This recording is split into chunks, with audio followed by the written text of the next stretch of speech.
I apply for a job, right? And then the company that I found this job at was basically, it was another insurance company. And I walk in and I do the interview and I'm like 23, 24. And I'm not, I'm not cocky or anything like that. I'm pretty cool, like, laid back. And I sit down. I remember I did the interview and I absolutely smashed this interview. And I'm thinking to myself, this is me. I've got this job now, right? And in the middle of the interview, the guy goes to me, would you have a problem with me if I told you to take your earrings out when we had clients in? And I was like, no, obviously, because I know that's the right thing you say in an interview. But in my head, I'm thinking, well, that's a bit of a weird thing. Anyway, the interview goes south after that. I've done nothing wrong, but this guy just doesn't like me. Interview goes completely south. And I'm like, boy, like I walk out and I'm like, well, obviously, this is not going to be good. Anyway, my mate goes for the same job. He gets the job. Do you think if you'd mentioned it to your mum or your dad that they would have potentially said might have been the reason? Oh yeah, 100%. My parents have never hidden away from that sort of thing.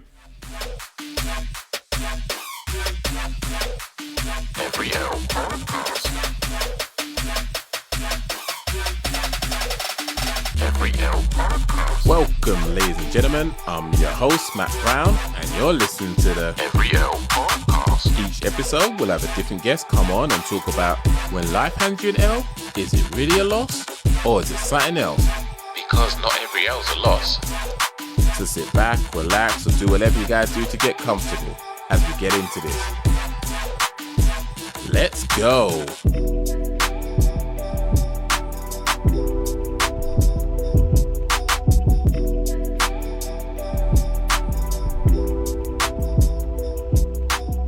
Welcome to another episode of Every L Podcast, where every episode we have a different guest come on and talk about things that happen in their life and they hoped it'll go a certain way and it didn't quite manifest itself in that way. However, we're going to discuss what happened, how they navigated those spaces, what their thought process was, what support they had around them, and ultimately, if it was an L, and if it wasn't an L, what was it? Today, I am absolutely chuffed to bits, not only because I'm back on the podcast doing this one, because normally I'm doing a 2-minute quick charge, but I have someone that I've been trying to get on for a while. He hasn't been around for a number of reasons. I've not been available because of childcare and all sorts, but he is someone who's always been inspiring to me. And I've told him this a number of times and I've got no problem documenting it here. But this gentleman I met when I was with Music Football Fatherhood. And I remember bumping into him and finding out, he's got the same car as me. He lives in a 3-bed house. Hang on, he went from 1 to 3 kids. Oh my gosh, that sounds like a new car, new house, new everything. Oh my gosh, got to interview him. I interviewed him. And it was like, oh my gosh, my hands on my cheek. I couldn't believe it. I was interviewing him. I was just like, how? How does this look? How does this look? And was it? I couldn't believe it. Then 2 to 3 weeks later, I called him, blowing up his phone. Didn't have his number. I just called him on Instagram.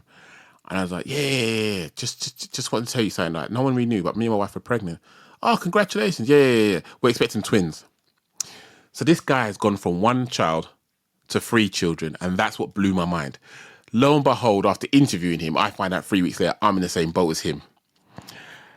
But he's always been supportive, and when I watch him and his stories of him and his beautiful family, it's shown me of what my life could look like with my kids. Now, he's known me, I've known him since before they were born. My twins are now 3, and he's shown me the things that I could look forward to. I've not got to the part where I've taken them to the park, because I'm not there on my own yet, not happening. But watching him take them out, explore things with them, try different things with them, staying cool, engage with them as individuals rather than as a collective. Those things, having a sense of humor, just not being overwhelmed by the larger number of children in the house compared to the adults. Things like that has really, really helped, especially through those long, grueling nights. And for those of you that are listening that are parents, don't get me wrong, having a child of any age is an incredible feat in itself. But when you do have multiple children, this is something different about it, especially when we each have a boy and a girl in our twins. And I remember the missus said to me, who'd you change? And I couldn't remember who I changed. And I got it wrong. And the fact that one's a boy and one's a girl, one has an innie, one has an outie, and I got it wrong. I was that tired. And that is just something that comes along with having to juggle everything when you got two at the same time, if not more. So I honestly cannot give him enough praise and thanks of encouragement, because just through him living his life, even if it's the small snippets I see here and there, he's always been encouraging. It's been inspiring just seeing him conduct himself the way he does, having a laugh, having good times, having not necessarily challenging conversations because he doesn't share those sort of things, but I know he's not shy to say what really happens. But those things really did help me, and I would encourage anyone else who is living their life, just be authentically yourself. You don't know who's watching you and is inspired by how you conduct yourself. So this gentleman has been a very important component in my parenting journey as a twin dad parent, and I thank him. I'm grateful that he keeps reminding me, we're meant to do a pod. Yeah, you're right. Yeah. We're meant to do a pod. Okay, I get it. We're meant to do a pod. Okay, I get it. But here we are. Here we are. I didn't want to hound him. He's hounded me. I respect that heavily. And that's enough gushing over him for now. I'm going to introduce Travis. How are you doing, sir? I am very good, Matt. Thank you. I mean, that intro, Jesus, firstly, it's like a 4-minute intro. Because you're worth it. Can I bring you to like job interviews or something like that? Like, yeah, by all means. That was great. Honestly, man. Like, I'm honoured that you've taken such inspiration from me. Like, for me, you come across as just a cool guy. Like, he's got lots of stuff going on in his world. As you've said, there are lots of parallels between what you're going through or what you're going through and what I've been through and so on. It's cool. And we're probably, I'm not going to bait you up or anything like that, but probably at the same age as well, right? Probably. I'm in my 40s. Yeah, I'm in my mid-40s. I'm turning 45 next month. So. Yeah, you're older. But like as I said, yeah. So maybe you're just doing life a couple of years behind me. I don't know how old you are, but yeah. No, I'm 42. Oh, okay. Yeah. Literally 3 years behind me. Yeah. Thank you. I absolutely appreciate the welcome. That's probably the best welcome I've ever got in my life to anything. I bet you've had better ones than that. I don't know. I'm not sure. You'll find out when I've taken an L in the past. It's fine. It is. I'd rather give people their flowers while they're living rather than their tombstone. So yeah, absolutely. Why not big up a person, say what they've done, because it doesn't hurt to be nice. No. I always think that too. Yeah, I know, and that's the thing. I think whenever, especially in social media, like you have so many ways in which you can cut through to someone and get a message across. You might as well, unless they are being, and even then, you don't need to say anything if someone's not being nice and you don't want to be nice to them. You just don't say anything. I always take the mantra of like, and this is not being a saint or anything like that, but like I always try and be like supportive of people. And like when I see friends that have got kids or jobs or whatever it is that's like that they're doing well in, or that they're happy with, I'm always like, oh, wicked, like I'll send you a little heart emoji or whatever, like, because cool, like, wicked. In the same way that I enjoy my kids, they're enjoying their kids, right? So like I always think it's a big deal when you do that sort of thing. That makes sense. You have a topic you want to talk about, and the topic where you would like to discuss is about work. You've copped an L in work around things that you feel like, is it the right decision? Is it not the right decision? I think a lot of people can relate to that, because I know many a times I've had opportunities to do stuff, and even recently I've had an opportunity to take a particular position, but there was too many variables that didn't favour me, or at least I was concerned about. So I just didn't bother do it, because I didn't want to put myself in that position, because it wouldn't just impact me, it would impact my family as well. So yeah, interested to hear your L you want to discuss. Mm-hmm. Take us back to the beginning, give us the context so we can understand it a little bit better. Do you know what, right? So, I think when you talk career, like I said to you kind of off air a while ago, you probably take numerous L's, I think I have anyway. And you kind of, it's how you respond to them is kind of like what then will make, like, you get to where you get in your career. So like you might take an L and be like, right, I'm done with this. Like, I can't do this. I don't like this industry. I don't like this type of work, whatever it is.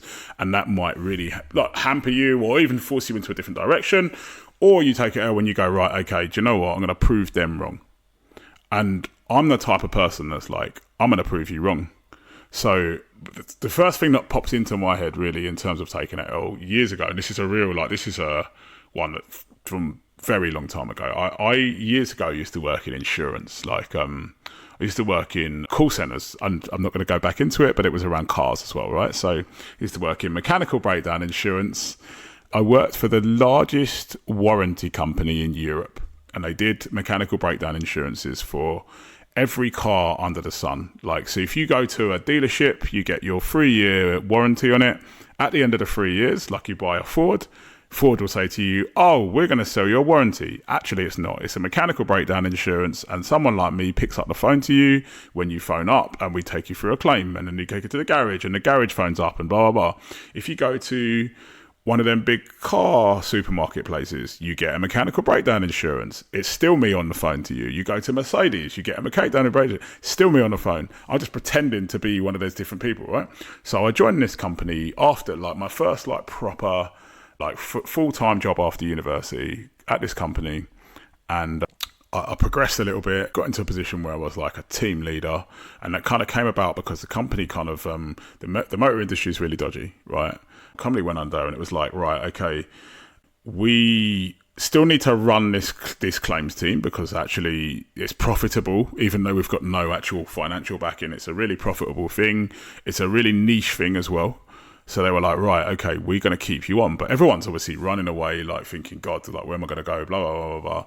And I was one of those people, right? So I go first, literally 2-3 weeks after they've announced the company's in administration and everyone's going to eventually lose their jobs at some point, I apply for a job, right? So I remember I used to live in Enfield. That's where I grew up and that. And this company was based sort of like Waltham Cross, which is just north of Enfield, or just outside of Enfield. And then the company that I found this job at was right in the heart of Enfield. And basically it was another insurance company. And I walk in and I do the interview, and I'm like 23, 24. And I'm not cocky or anything like that. I'm pretty cool, laid back. And I sit down. I remember I did the interview and I absolutely smashed this interview. And I'm thinking to myself, this is me. I've got this job now, right? And in the middle of the interview, the guy goes to me, would you have a problem with me if I told you to take your earrings out when we had clients in?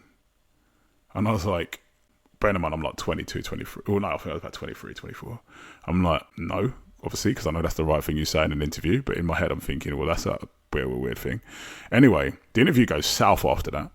I've done nothing wrong, but this guy just doesn't like me. Interview goes completely south. And I'm like, boy, I walk out and I'm like, well, obviously, this is not going to be good. Anyway, my mate goes for the same job because we're all looking for jobs because I said we were all in administration. He gets the job. I stay on at the company now. He gets the job. He ends up coming back to the company because he hates working at this place. It's really thing. And he comes back and we end up getting made redundant at the end of it. But then we move on to another company that buys the claims handling from them. Aon, massive insurance company, move into them. This and that. And I basically just progress. And because in my head, I was like, right, that, for me, you doing that to me and your attitude towards me in that situation was like, right, I'm going to prove you wrong.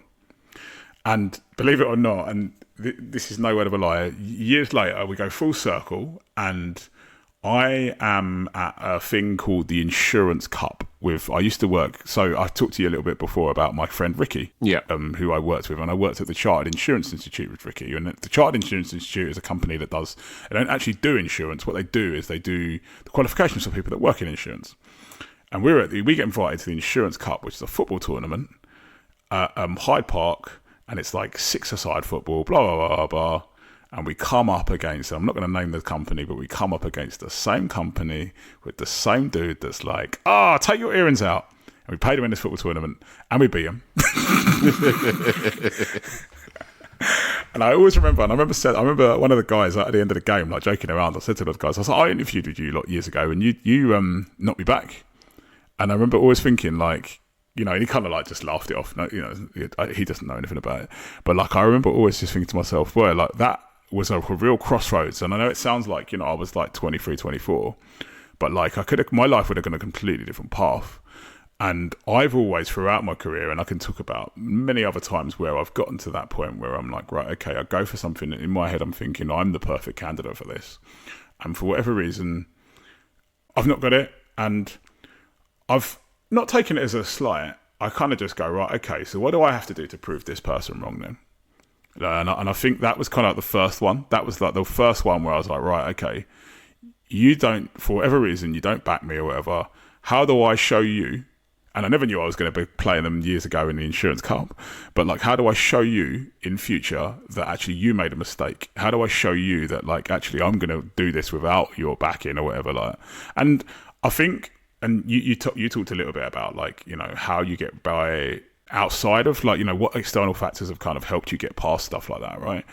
And one of the things I will say is that I think that and I don't even know if they knew they were doing it, but I think my parents gave me lots of confidence in myself, right? In my ability to do things, right? And it doesn't mean I'm like, oh, I'm the best at this all the time or anything. I'm not one of these people who sits and goes, I'm the best at this. I know that I'm fallible. I know that I make mistakes. I know that I don't know everything, but I'm always the sort of person that's like, right, I will learn when I don't know it.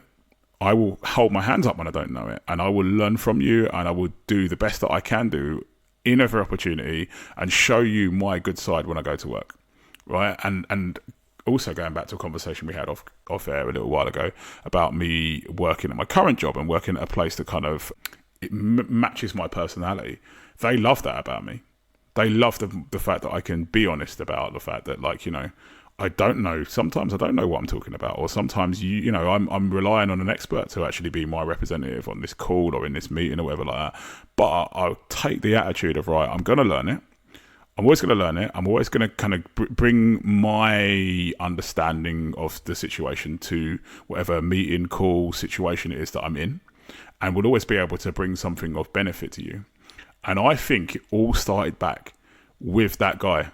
And with the guy saying to me about the earrings, because I was like, well, I'm going to show you. I'm going to prove you wrong. And every time and again in my career, when someone said, oh, you can't do this, or I don't want to do this with you, or whatever, I'm like, okay, fine. And I think to myself, I'm going to prove you wrong. And I think more often than not, I have. So when you did your interview with that guy and you felt you just knocked it out of the park, did you feel that the reason he asked about your earrings is just because he was trying to find something and you picked it up straight away? Absolutely. It felt like, you know, like it was like I've got nothing. I can't get you on this, like, you know, your suitability for this job. So I've just picked this random thing from you. And like, you know, it's like mid-noughties, like maybe, you know, you people can pick on things like earrings in men wearing earrings that you know, to kind of like put them down in a, you know, certain situation. But like, yeah, it was weird, and it kind of throws you off your stride as well, right? Like, because that's what I mean, it wasn't like, you know, we had a rapport. It was him and another person in the room, so it wasn't even like do you know what I mean? It wasn't like I was doing badly and things. So that, like, you know, me, 23, 24-year-old me is sitting there, and all of a sudden I'm like, oh, you know, and then it starts making you make mistakes. It makes you second guess your answers and this, that, and the other. And I'd love to sit back and do that interview again with a guy and be like, you know, I'd give him probably different answers post that part of the interview, because I'd be like more assured and more confident in myself and this, that, and the other. But like at that point in time, it kind of made me feel, God, like, yeah, I'm obviously not what they want, but I didn't, yeah, it makes you feel not inadequate. I don't know what the word is, but like, you know, it kind of puts you on a spot and makes you feel like, oh, I'm definitely not going to get this. And you tell a young person, you're not going to get this job. You're in an interview, you're not going to get this job. It puts them off. Yeah. And it did. It massively put me off. So in that time, after experiencing it and you leaving the room, how did you feel? Was it that you felt dejected? Is it that you just had a lot of self-doubt? You started to question yourselves in ways that you wouldn't normally do so? Because you said your parents kind of were good at, well, you know, looking back, your parents might have like instilled certain things in you, gave you the sort of the guide rails to sort of help you be assured in yourself, so that if anyone questioned your character or anything like that, you kind of went, well, that's not me. But did you question yourself all of a sudden because you're thinking, this is foreign to me, I'm not familiar with these feelings? Yeah, definitely. Like I said, and you've got to remember, this is like this is coming off of my first proper full-time job. So it's the first time, like, like you've interviewed a couple times for different jobs, like little Saturday jobs and stuff like that. And then for the full-time job I interviewed. But then, like, it's the first time I've properly done an interview for a job whilst in employment and been knocked back as well. So, like, it's a weird experience. So, like, you kind of walk around and you're like, oh, maybe I'm not the person that I think I am in terms of my attractiveness to an employer. Maybe I do need to make sure in future I don't wear earrings when I go to an interview, because that's like a bad thing. I don't know. Like, like I said, I was young. I was like, I look back in it now, like that's like 20 odd years ago. Like, you know what I mean? Like, I've changed a lot as a person. Now I would probably not even laugh that off if someone said that to me. But when you say that you changed a lot as a person, is that a good thing that you've changed, or do you see it as something that's not a good thing for why you've changed? No, I think when I say I've changed, I mean I've just developed. So, like, I've done other interviews that I haven't got before for jobs that I haven't got. I've done interviews where I've been successful as well. I've worked in, I've taken probably two very distinct career paths, and know at the point at which my career pivoted off in a different direction, it was done intentionally. I know what I want to do with my career and this, that, and the other. So, like, at that time, it was kind of like, oh, I work in insurance, so I'm going to go for another job in insurance.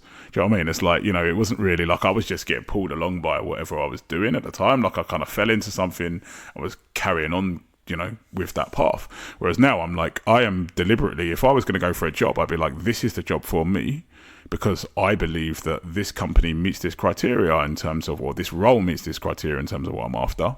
And I'm just a lot more, like I said, as a person, I can deal with rejection a lot better. I understand as well also that, like, sometimes people's motives for rejecting you may not be, what I've, like, I wouldn't have interpreted it in the same way as I did back then, right? Yeah. So back then, I probably took that quite personally and been like, do you know what, God, like, I'm the problem here.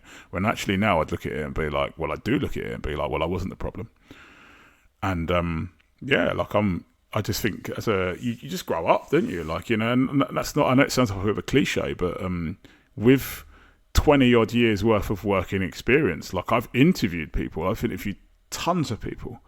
So I know what it's like being on the other side of it. I know how to make people feel good. And that's the thing. That also then taught me, like, if I am interviewing someone, like, and I do early careers interviews at my current company now. Like, I take people through that process, and I interview people that are joining my team on secondments and apprenticeships and this, that, and that. I've hired apprentices and that.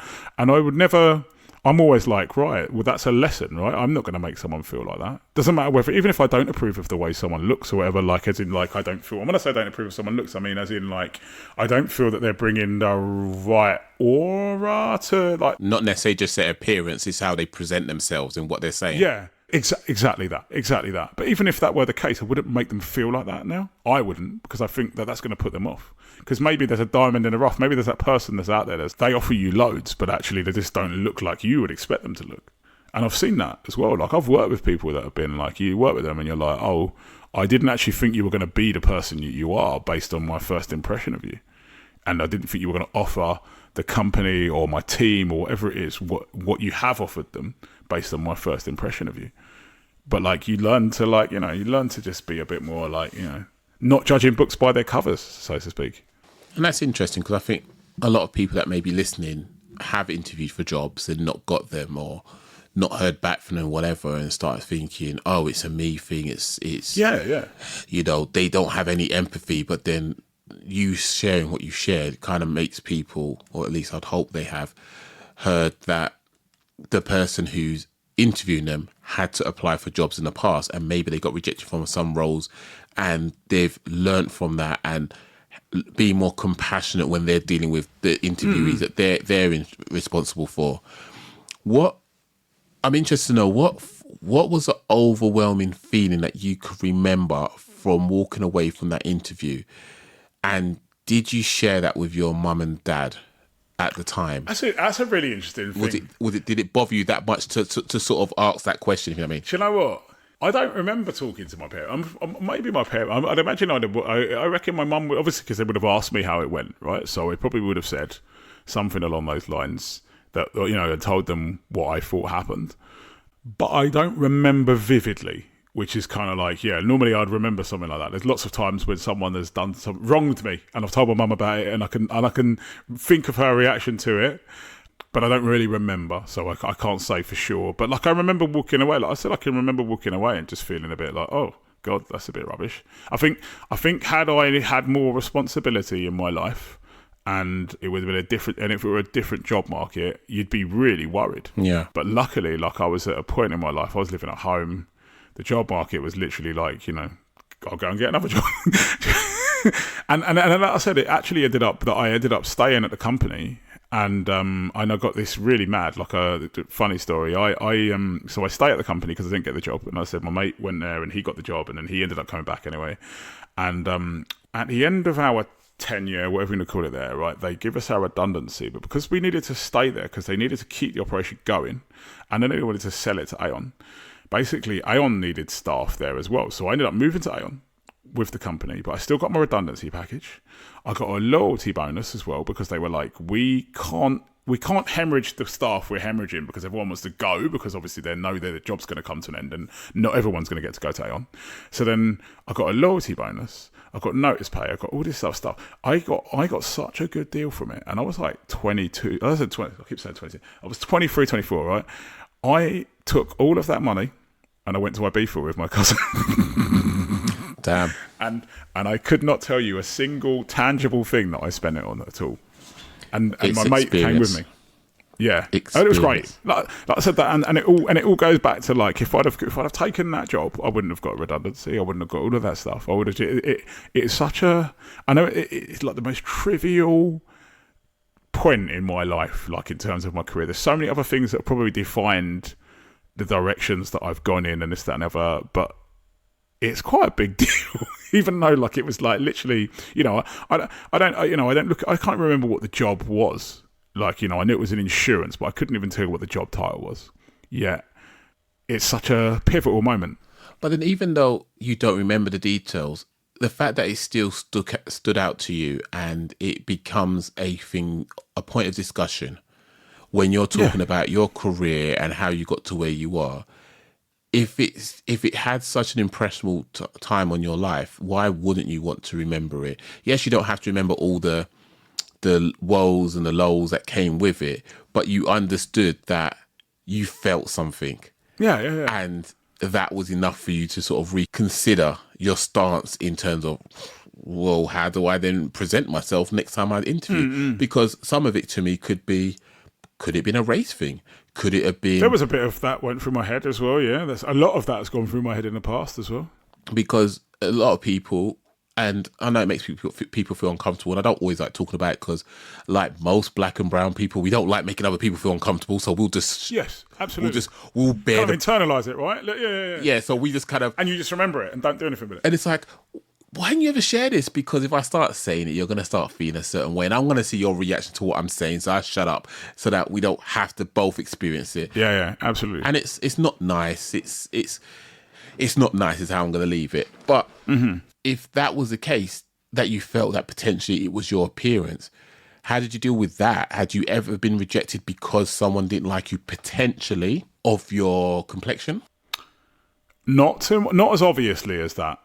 To my knowledge, that's the thing. Like, you just don't know, right? Like, so that was the first time anyone had ever made it obvious they didn't like my appearance. And obviously, we can't speculate and say it was to do with my complexion, but it could have been. But that's the first time anyone actually said a really negative thing in a situation like that about the way I looked. No one's ever commented on that. And, I'm not an idiot, right? So I would have been like in a suit and all of the stuff that you had to wear to go, I wouldn't have been like in like a tracksuit. I was dressed smartly, this, that, and the other. Would have had a shirt and tie, all of this stuff. So, it's quite a weird thing to pick up on, which, like you say, it made me think, like, is it a complexion thing? Is it I've always kind of thought like that. But then, like, as you say, you kind of go, oh, well, so be it. Doesn't matter. Don't want to make, as you say, don't want to make other people feel uncomfortable. But I don't know really. I don't know, because you kind of I don't know about you, but I always see people in good faith. So if I do get rejected, or if something does happen, that's negative to me. I think, oh well, maybe I have done something wrong there. Maybe I just wasn't the right person for this thing. If I'm going for a job or whatever. And like, you know, I understand that obviously sometimes there will be things that happen to me, and it will be prejudice, and not necessarily racial prejudice. It might be just that people don't like the way I come across, or you know, like, and you know, I rub someone up the wrong way, and I get that, and I'm not saying that hasn't happened since, but like, I don't really pick up on it as much because people probably aren't as obvious as well. Like that was a very obvious, like, do you know what I mean? I get that, but at the same time, I think that could be sort of like a cope to sort of help you to sort of get by on it. And I'm not saying that for you. I'm saying that because I've done it sometimes where I blindly have to say, I can't go down this rabbit hole where, was I the only person in the room wearing an earring? No, I wasn't. What complexion was the other person that got the job? What, you know, all these factors I can't allow myself to believe or to witness, because I will start doing some maths and looking at pattern recognition and realizing who's the odd one out? Yeah. Me. So I don't know. I'm not trying to project it on you, but I just, you know, I'm just concerned. But do you think if you'd mentioned it to your mum or your dad, that they would have potentially said that might have been the reason? Oh yeah, 100%. My parents have never hidden away from that sort of thing.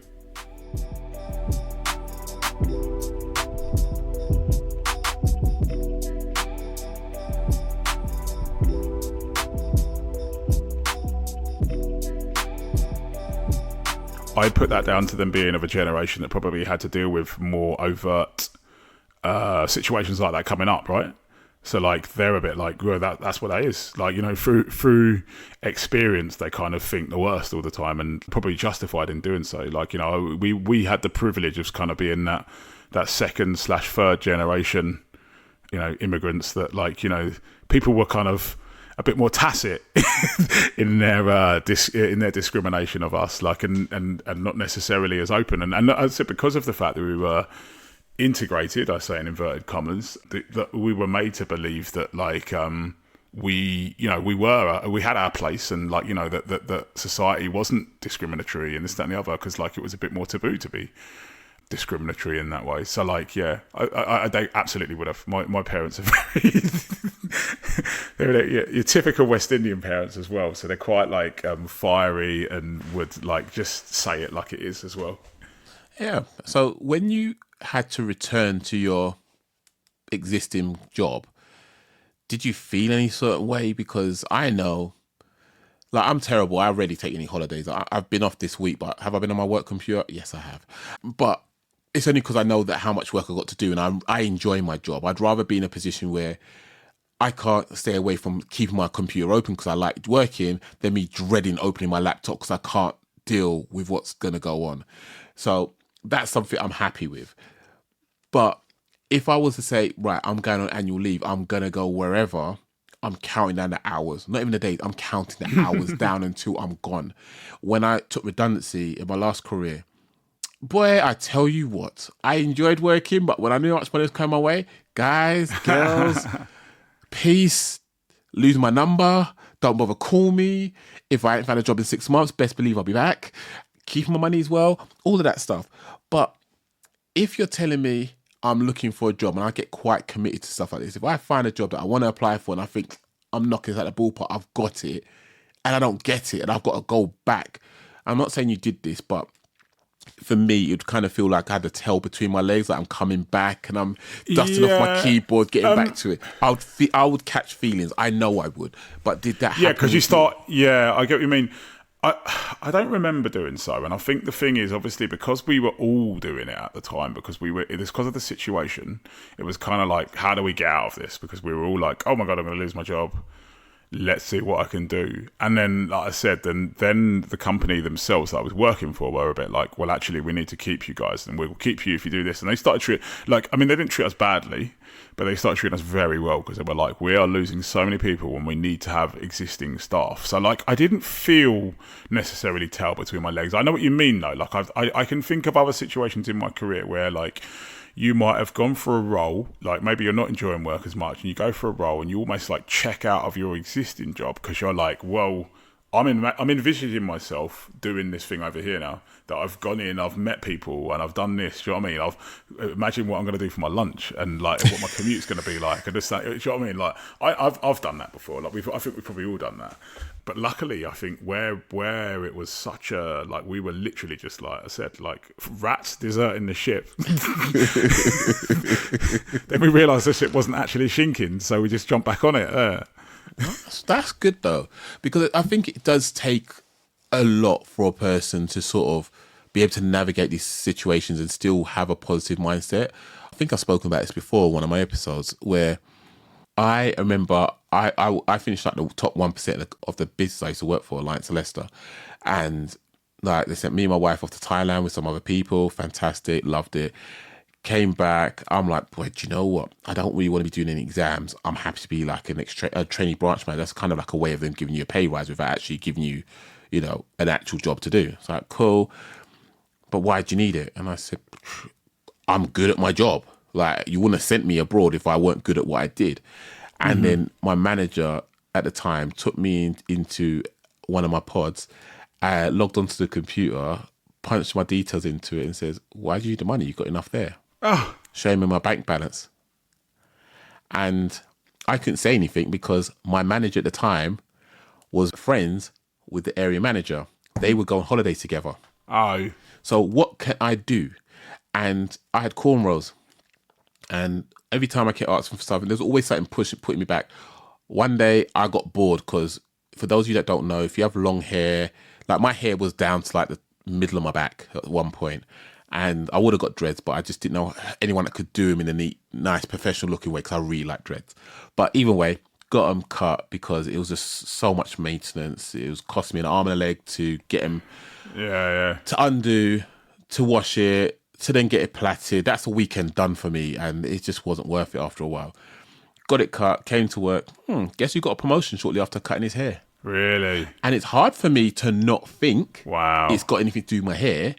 But when you add up all the different situations, that's why I said to you about going down that rabbit hole and look at the patterns, it's like, when I had my cornrows, you were struggling to give me anything. Wow. And as soon as I cut my hair, all of a sudden, you suddenly find a trainee branch manager position for me. Okay. That seems quite convenient. Can I just say as well, I also, when was this? I also have had, I used to have cornrows in my hair back in the day. When did just copying you. I had mine... Mine was about 2008, maybe 2008, 2009. No, I think mine was before that. So I had 2005 I had them. And I can't remember when I cut them. I swear it might have been the same time as well, you know. I don't know. Probably. Yeah. My aunt used to do mine. I used to get my aunt to do it. My aunt was really good at it. My mum did it after. My mum did it, but that was just guilt, man. Like, nothing's free when you get your mum to do it because it'll come back and bite you somehow. But yeah, I had it, and it was. I loved it. It was liberated. It was me expressing myself. But even if I came into work with my hair out, they'll look at me like I got two heads, and you're thinking, "This is me. Dear, this is, yes, I remember this. I did the same thing, and you cut like a massive afro, like, and it was like, it's like you can't do this, and it just feels like it's my hair. What's the problem? Yeah. I'm not working with food. I'm all right. But it was just something that hurts, and it's unfortunate that I had to experience it. But then if it's a choice of me experiencing it or my kids experience it, of course, I would rather experience it over them. Yeah. But it's something that I'm mindful of. It's something I will tell my kids about to be careful of. And that's part of the reason why, as they're growing up as mixed race kids, I'll let them know that, especially my eldest, it'd be like, you know what? I need to help you understand how to navigate yourself in certain spaces because you will not be considered as other people. You like wearing hoodies, that's fine. But if you wear a hoodie and it's not particularly bright outside, people will treat you differently to maybe your other counterparts. And that's something that I just want you to be aware of. And I've already started having these conversations. Sorry to cut in now. I've already started having these conversations. My boy is 11, my oldest, and I've had many a conversation with him about how he may be seen differently to his friends. And I live in I live in Essex, which is quite white. Yep. Don't feel, a way of saying that. And and listen, I've never had any problems with anyone out here. Everyone's great. But like I say to him, you are the face that everyone will remember. people remember me, man. I was at a football match the other day with him, and someone said to me, some guy walked up to me and started talking to me like he knew me, and all the people there were like, "Oh, do you know him?" And I said to him, I don't remember him, but I can guarantee you that he remembers me because I'm probably the only black person he's seen like in whatever space, right? Yeah. So he's like, oh, he remembers my face. He looks like every other person to me. Like, not to be like disparaging or anything like that. Yeah. And I say to my boy, like, you will be in a situation where, like, you know, you might even be just being teenagers, being silly or whatever, and someone will go, there was a mixed race boy there.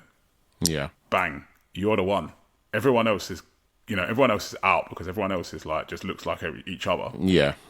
At a glance. You're the one that's different. You're the one. Yeah. I think there's a valid point on that because there was something I saw and, both of us got mixed race kids and I'm very proud of my kids to acknowledge who they are as a whole, not just as a part. And when, it's like, I don't know what their upbringing is going to be like in comparison to mine because I didn't grow up with two parents in the household. I didn't grow up with any siblings. So all of this is new to me. Right. And new to him. So it's like, cool, we're all going to learn together as we go along. But I won't know what it's like growing up mixed race where people will judge you based on your appearance and how they feel at that time. And but this particular thing I saw mentioned, it had a mixed race person talking about, I can't be white. This is what I find so funny. I couldn't, and I would never be. Being mixed race as an idea or as a feeling is bizarre because you don't look like either parent and you're caught between two cultures. The whole thing is a trip anyway. Now in hindsight, I feel I was actually trying to minimize the qualities of mine that would be associated with blackness in order to fit into social groups in Brighton. I can't be white. This is what I find so funny. I couldn't, and I would never be because even if I am genetically half white, based off of the world that I live in and what is considered to be deemed as Western or maybe even British, there's not even a discussion with whether or not I'm white. I'm definitely not white. I don't know what part it is, the other side of the coin, which is funny because that, like, based on percentages, surely I could have a choice between the two, but no, that's not how it works.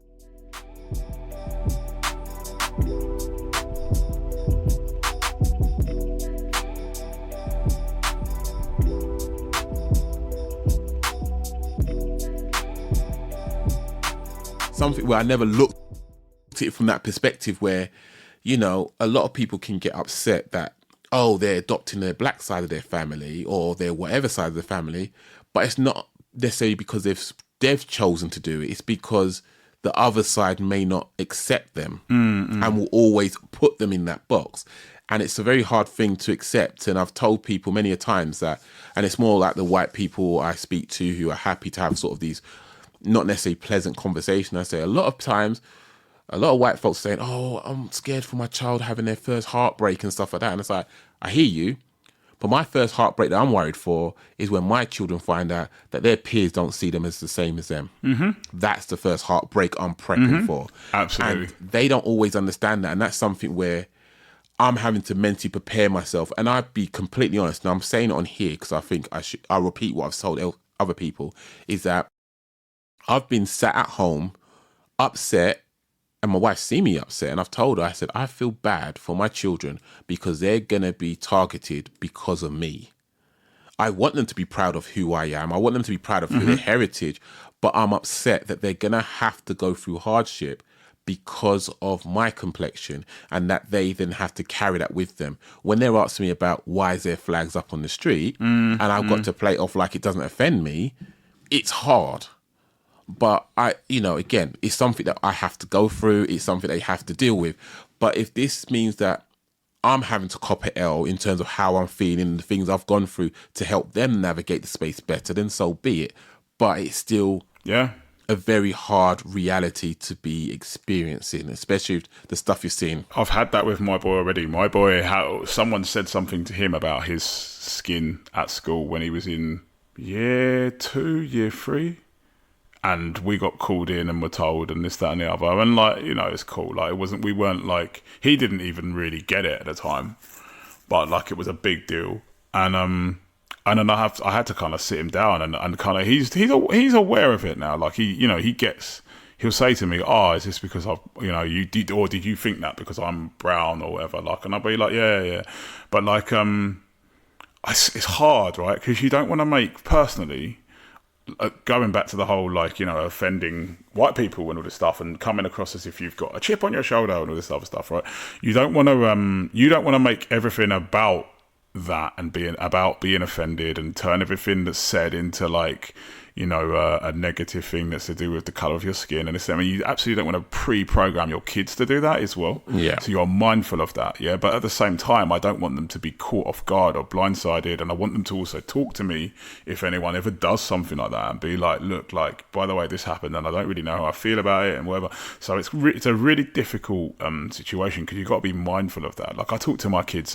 My kids ask me why I support the West Indies in cricket. They were like, why do you support West Indies and not England? And I was like, and I said to them, I was up straight up. I said, look, there are people in this country that will never accept me. I was born in this country. My mother was born in this country. They will never accept me because of the colour of my skin. And I have, in cricket, I have a team that actually represents my background, that is competitive against the likes of England, the likes of Australia and all the other teams like that. And I have other people who, under that umbrella, feel the same way that I do about that team. So as a result, I have an affinity to that team, and I will always have an affinity to that team. And it's different in football, because there isn't a thing, you know, that is of an equivalent, like you know, that there could be an equal. So therefore, you kind of just watch football and kind of go, all right, and yeah, like, you know, I'm English, I live in England, cool. But you've got a direct rival to England, and yeah, the West Indies isn't as good as England now, but like, they were at one point, like, and they can still challenge them and beat them on occasion, and this, that, and the other. So like, and there's something to get behind there. And my kids are fully well, my boys, they love cricket, and they absolutely, they're in it for the West Indies. They're talking to me about the West Indies, and I'm not like, you know, I'm not saying to them you have to dislike England or anything like that, but like, you know, I tell them very, you know, plainly about, like, some of the discrimination that I have faced and some of the discrimination that their grandparents have faced and this, that, and the other. And like, you know, even my wife is kind of switched onto that stuff now, and she's as blonde and white as you'll get, like, but she gets it. She sees it herself. So she doesn't begrudge, like, you know, when I think you've just got to, personally, I always think to myself, I have to be quite mindful of just painting the world as being, like, too dark for them. Like, I don't want to scare them, and I also don't want, like I said, I don't want them to go through life thinking, oh, that's happened because of, like, my skin colour. But at the same time, like, I think, yeah, there's a responsibility of us to kind of prep them for that. And it's interesting, I never really thought about it with the heartbreak analogy. Yeah, that you just said there, like, because it's something I've always thought about. Like I said, I've already had the conversation with my oldest kid, the twins, kind of touching there, but not quite there yet, because they don't really, like, you know, they're not really seeing that. But like, yeah, like there were lots of times where I've been in situations and I think, gosh, man, my peers have never had to have those conversations, or never have to worry about having that conversation. Not at all. And that's the part. That's the bad thing, is that, because I was thinking about your daughter, because she's older than mine, thinking there's gonna be someone. I hope it doesn't happen, but I'll go, you're pretty attractive for a black girl. Like, you know what I mean? That doesn't need to be said. But some people feel so brazen, so comfortable to say that. And then all of a sudden, that becomes an asterisk over you're attractive. No, you're attractive, full stop. It shouldn't be for anything. And that's the part that hurts. And interestingly as well, like, again, going back to the L in this conversation, there may be times where they will not get jobs or opportunities or whatever it is, and you kind of have to look at it and be like, I mean, we've had this a little bit with my boy at school, but my boy is the fastest sprinter at his school. And now that might be genetic as well, I don't know. But he's the fastest sprinter at his school, really loves his running, loves his sprinting, and for some reason has been overlooked in the sprints every year that he's done them, and another boy has been favoured over him, and the boy that has been favoured over him for the sprints, he's beaten every time they train, every time they have a sports day, every time, and he's come home been bummed out before and been like, oh, I got told I have to do high jump, and we're like, why? And he's like, oh, because the teacher said I was the best at it in the school. And he's like, but did you want to do it? No, I wanted to do the sprints. And that's his little moment. Like, so like, he's really good at sprinting. Like, if he goes like, and when I say really good, like, he's competed. So even at that level, he's won the district relays maybe, and he's gotten to the Essex, like, so in running in general, he's been in the Essex County final for long distance, and he's just quick. He's just really a natural athlete, right? But it's like, that's his moment. He could have literally had his moment where he then wins this individual thing on his own, and he goes, wicked, I know that for that year or whatever, I was the fastest in my district. Yeah. And instead, this other boy that he beats every time he races against seems to always get picked to do it. Now, my boy also, as you know, plays football to quite a decent standard. He's a much better footballer than I ever will be. It's not me. Honestly, it's not me bragging. He has been in football academies and stuff like that. He's very good at football, right? He was top scorer for his team a couple of years ago, tried out for the school football team up front, scored in his trial, got put in goal. How does that make sense? And I said to him, I remember coming home, and again, he was a bit bummed out by it. And I was like, and he said, I'm glad I'm on the team anyway. I'm on the team. Dad says, cool. I said to him, but did you want to go and go? No, I'm on the team. And I said, okay. But I was like, well, how did the situation come about? And it was like, well, we don't have a goalie. And the teacher that picked the team saw me playing at lunchtime in goal once and was like, oh, I'm going to put you in goal. Now, I'd like to caveat that I play in goal, and I'm all right. The youngest son is really good in goal, and there's nothing wrong with playing in goal. However, if you want to play in goal, he's a really good forward. He he was at West Ham as a forward. Like, you know what I mean? He played for Ipswich up front. Like, and listen, and I say he wasn't he's not that level. Yeah, he's the level just below that. I'd say. Yeah. He plays at a very good standard of football in an attacking position. Yet his teacher at school went, I'm going to put you in goal. And again, he came home and he tells me this, and he's bummed out. And after the sprint thing and this, that, and the other, my wife and I are kind of like burning inside, and we're like, is there more? Yeah. And you would, and that will happen forever. That will happen, and there'll be times where he might cotton on and be like, actually, I think it was. But there'll be times, lots of other times probably where he doesn't, like, because he didn't think like that. We've not said anything like that to him, because we obviously don't want to. Again, we don't want to send him into school and go, oh, your teacher's been discriminatory. Also, it's quite an accusation to make.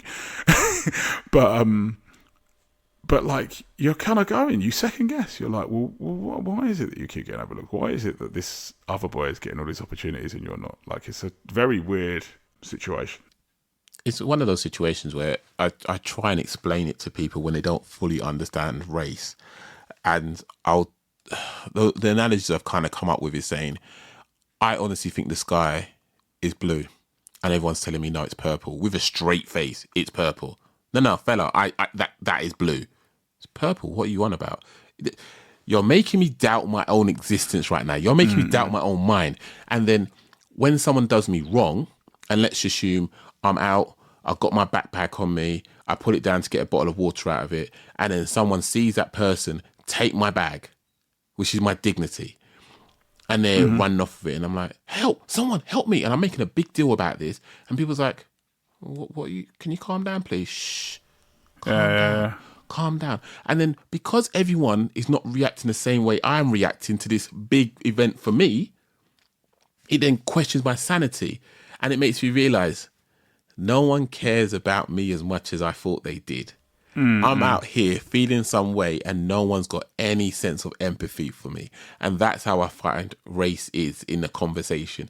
And a lot of it is being seen on TV from certain people, where comments are being made and people are downplaying how the comments have been received, and are getting more upset by, you can't say this about another person. And it's a matter of, so you're telling me you're upset about how I'm reacting to being hurt, rather than taking issue with the person who hurt me. But you can't say that. You can't react that way. And it's one of those situations where it's a massive, massive pain point for me, and I'd imagine a lot of other people. But what I'll do, because I can, for me, I feel like I can see a correlation here, because we kind of travel the distance, which is quite interesting. Yeah, we have. But I think from what you've experienced as, and I think you kind of allude to it before, but where you went through that experience where your interview was 10/10, if not 9.5 out of 10, but he found a reason to say, sorry, we're going to go a different direction with someone else. And then all the things you're experiencing now with your eldest and potentially in the future with your younger ones, if you were saying that was an L at the time because you didn't get the job, what would you call it now, knowing all the things that your children are potentially gaining from that experience?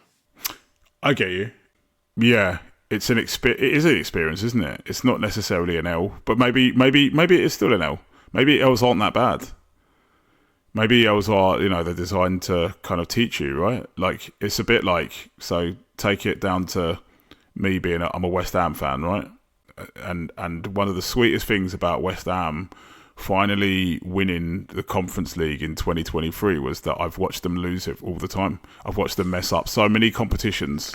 I was at the FA Cup final when Steven Gerrard scored with 22 seconds on the clock left to equalise, and then we lost on penalties. I've been at everything. Like, so when you finally, maybe the L's are the things that kind of get you, they make you realise sort of like how bad things can be. They kind of ground you. They teach you about yourself. They teach you how you face up to adversity. They kind of, you find a lot about yourself, and they make you really appreciate the W's, maybe.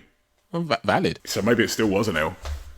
And I think as well that, to follow on with your football analogy there, is you'll find a lot of people find more value out of losing than they do winning. Because if you keep winning, you're just thinking you're that guy. You just rock up. I don't have to train. I'm there. I'm winning. But if you have to put the work in, and if we tie it back to, say, your eldest, yes, he's naturally gifted and obviously puts in work and effort to be as good as he is. But then if he's finding adversities in people getting opportunities ahead of him and so forth like that, but then he managed to keep pushing and pushing and pushing, not let his motivation wane, then there's no reason for him not to be the best of the best, because he put the work in, because he had to put the work in. And that is where a loss, in like figuratively speaking as well as in reality, when you lose, you can go, right, let me look back and see how I can improve. What do I need to do? Yeah. Because very few people, unless you're like the Cristiano Ronaldos of the world, where you just look at every single aspect of your game, every single game, you're only going to look back when you didn't perform well. And some people are so jaded, they don't believe they didn't perform well. They always think they give a solid number out of 10 when they perform. But if you're performing a 4 out of 10 or below, you're forced to look back and say, I need to improve something. Otherwise, I'm going to lose this luxurious career I've got, or I'm just going to be remembered as this poor player for forever and a day. So potentially that could be what it is, from what I'm hearing. Very true. Very true. If you could go back in time, and I know you said you wasn't too bummed out about it to a degree, but if you could go back in time and talk to your younger self to try and encourage yourself to not feel as bad as you did, what do you think you'd say to him to help him get through that period of time where he got rejected?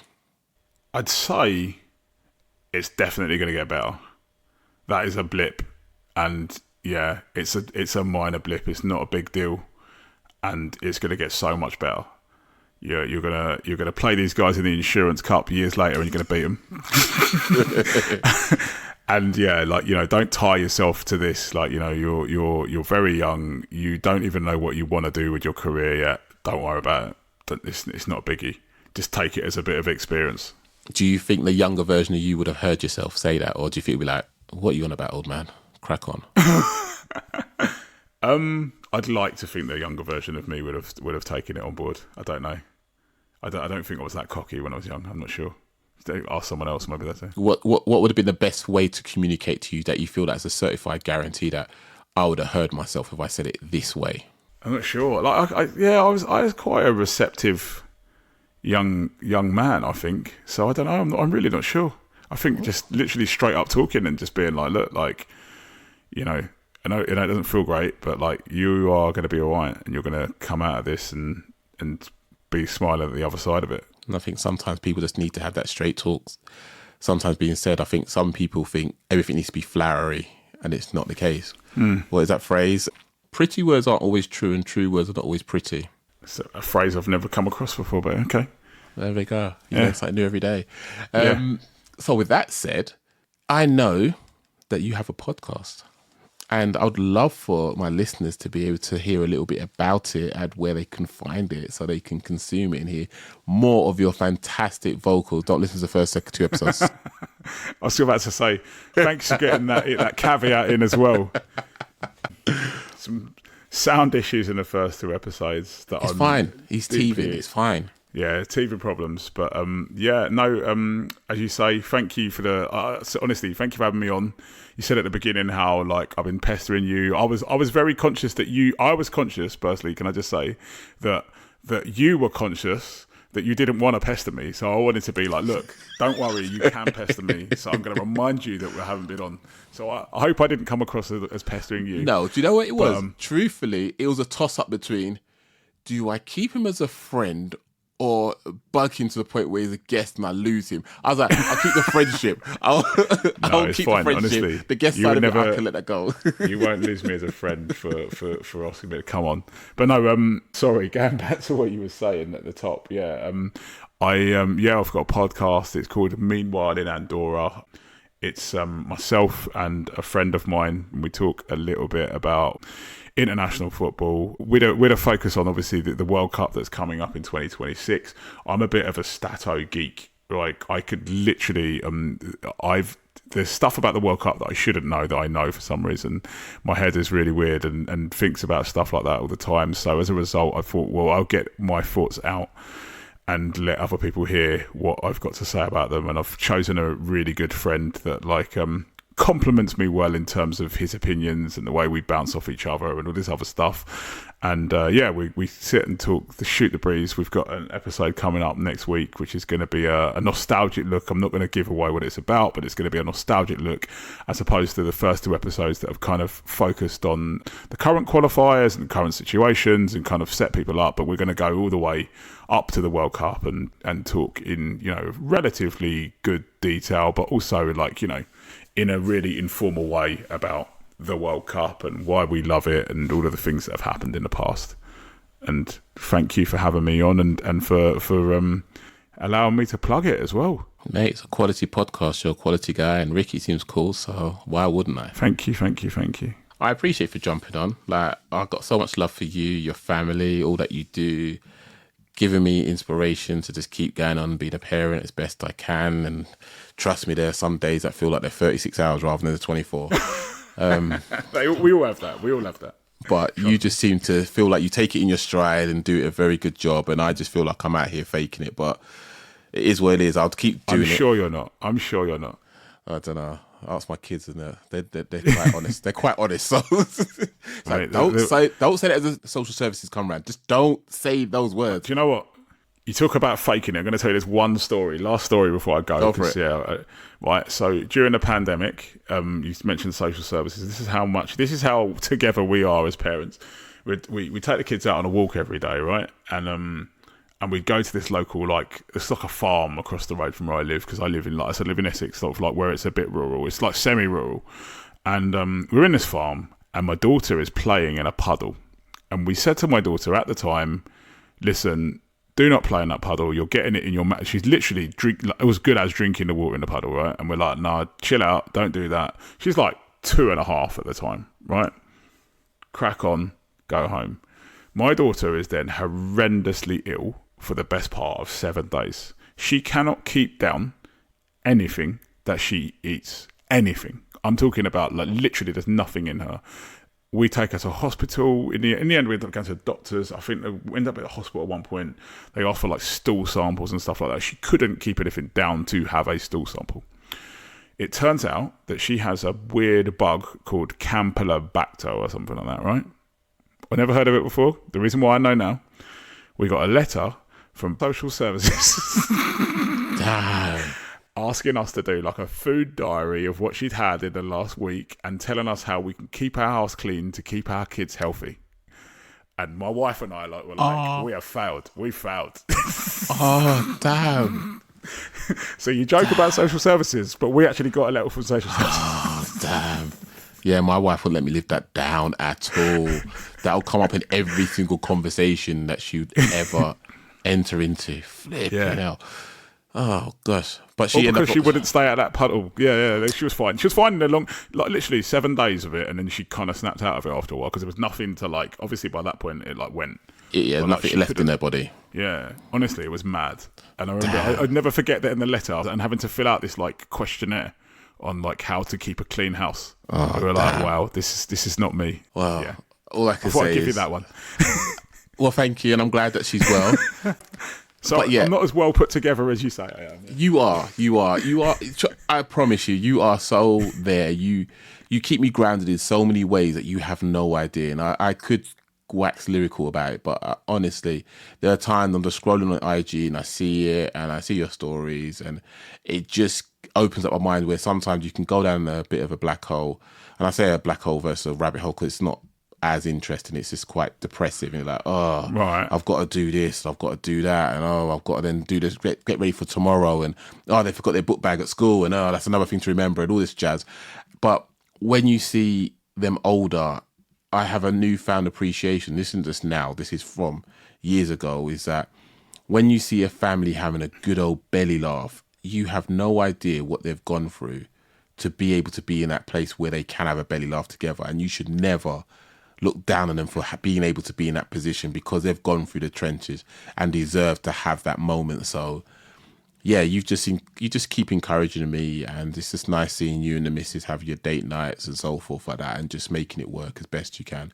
And you know, I really appreciate you coming on and be as candid as you are, because it is very hard to have certain conversations. And even though I try and keep them light, I've got no problem going a little bit deeper into certain things. And we touched on, you know, race, and then we also brought our kids into it, which is not something I always do, but I feel when we talk to each other, it's easier because there's so many similarities in our lives. Like if there's a Venn diagram, we'll be overlapping quite a lot, since older. All right.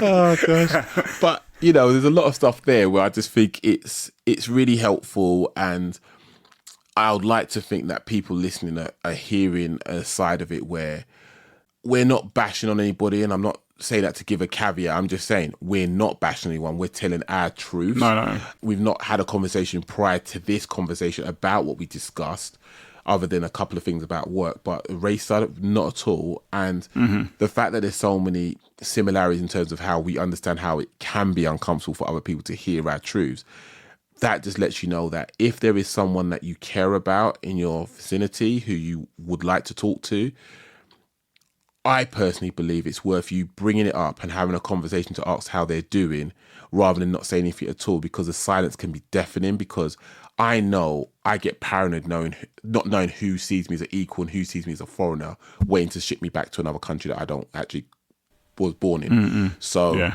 because I know that those people that are saying horrible things out there are potentially people teaching my kids, people engaging with my kids in some way or another, and preventing them from being able to be where they should be if that wasn't a consideration. So please let us know what side of the fence you're on, because it'd be great. If you don't align with us, I hope you respect us enough to have a conversation with us to help us understand where you're coming from. But just, it's nice to be nice, and I don't want anyone to feel any which way where they don't need to. But I'm going to wrap it up and say thank you for listening. I hope you enjoyed the conversation. I hope you learned something. I hope you go and check out Meanwhile in Andorra. I got it right, because I do listen to the podcast. I listen to it for the audio quality. But it is a solid podcast. And a fun fact that you don't know is that someone used to do stand-up comedy. So you might get a few jokes in there as well, because he's a funny You might guy. get a couple of jokes, not necessarily a routine, but a couple of jokes. But no. Thank you for having me on, Matt. And yeah, honestly, thank you for the kind words and that as well, man. Like you're top guy, and you know, I think you look at it, you talk about inspiring people, but like, you know, just being sort of about and doing the stuff you do is a bit of an inspiration to me as well. Like, you know, if you look at it, you know, I've got someone I can look at and go, they're doing the same things that I'm doing. They're doing, you know, I'm doing something right because someone else is doing it as well, right? So like, yeah. Well, I appreciate that. So thank you very much. I got my flowers. Unfortunately, I'm suffering with hay fever, so they're going to go in the bin. But thank you very much. And guys, girls, however you identify, I hope you've had a great time listening to the conversation. I hope you learned stuff, and I hope you are ultimately inspired. If you haven't checked out previous episodes, go down a rabbit hole, check out the back catalogue and see what's there. And I look forward to seeing you in the next episode. Thank you very much.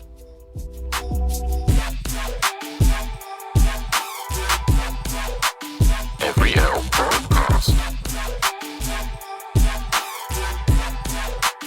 Every L podcast. Every L podcast. Every L podcast.